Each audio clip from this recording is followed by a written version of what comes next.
उत्सव कथाएं चैनल में आपका खूब खूब स्वागत है। आज की प्रस्तुति कली हनुवाणी अध्याय 12 निरंतरता भाग 4। यदि कोई अन्य आत्मा आकर किसी के किरदार को जीने लग जाती तो संभवतः उसकी आत्मा उस विकृत जुड़ाव से मुक्त हो सकती थी। ऐसी कई जागृत आत्माएं हैं जो बुरी शक्तियों के साथ संघर्ष में देवताओं का साथ देती हैं।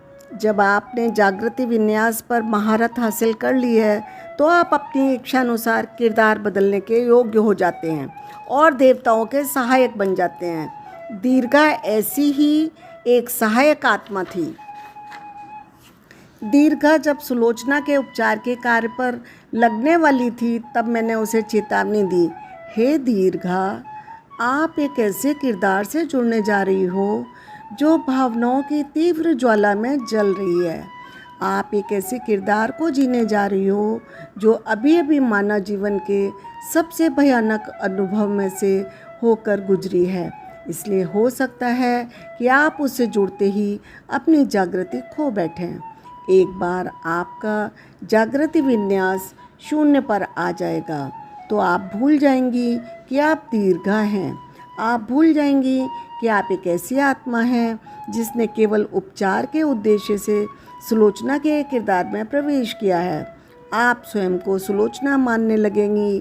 हम इस समय जो बातें कर रहे हैं उसकी स्मृति भी आपको नहीं रहेगी। सुलोचना की स्मृतियाँ ही आपकी अपनी स्मृतियाँ बन जाएंगी। उसने उत्तर दिया, चिंता न करें देव, मैंने गहन प्रशिक्षण से अपनी जागृति विन्यास पर महारत प्राप्त की है। मैं एक साधारण आत्मा नहीं हूँ। दीक्षा ने कहा, मैं एक साधारण आत्मा नहीं हूँ। मुझे देवताओं के सहायक के रूप में चुना गया है, तो मुझ में कुछ तो बात होगी। मैं काल आकाश के भ्रमजाल में नहीं फंसूंगी।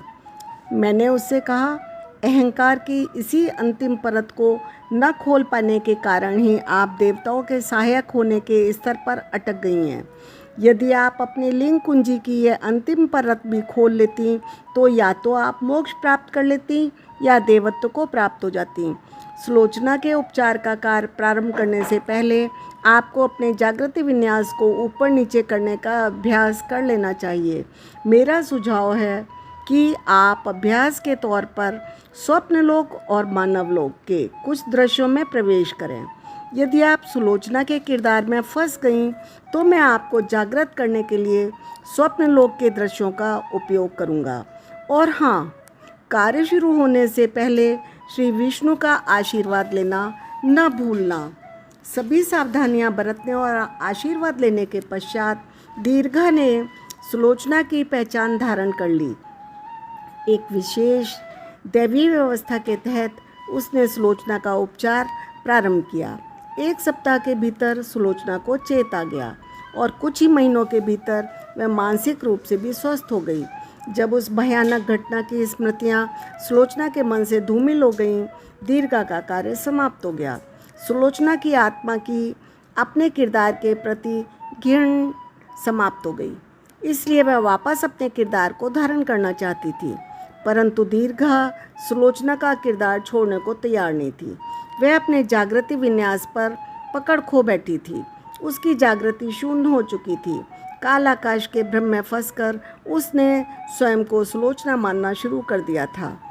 जब दो आत्माएं एक ही किरदार से जुड़ने के लिए लड़ती हैं तो अकल्पनीय पीड़ा होती है। दोनों आत्माओं को अलग अलग पटकथाओं के अनुसार चलने की इच्छा होती है। आपको ऐसा लगता है जैसे आपको कोई भीतर से चीर फाड़ रहा है।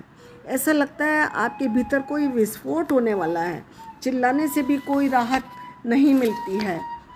आपका एक भाग दुख में रोना चाहता है, दूसरा भाग पागलों की तरह हंसना चाहता है। चाहे आप सो रहे हैं या जाग रहे हैं, आप स्वयं को सहस्त्रों राक्षसों के भयानक साये में अनुभव करते हैं। कल्पना कीजिए कि आप एक साथ भोजन कर भी रहे हैं और नहीं भी कर रहे हैं। ऐसा लगता है जैसे कोई बलपूर्वक आपके गले में भोजन ठूस रहा है। कल्पना कीजिए आप एक ही समय में चल भी रहे हैं और स्थिर भी हैं। आप अपने तन के भीतर एक भारी चट्टान को अनुभव कर रहे हैं जिसको आप हर जगह घसीटते रहते हैं। कल्पना कीजिए, आप एक ही समय में श्वास ले रहे हैं और आपका दम भी घुट रहा है। ऐसा लगता है जैसे आपकी श्वास नली में वायु नहीं अपितु छोटे छोटे पत्थर के कण प्रवेश कर रहे हैं।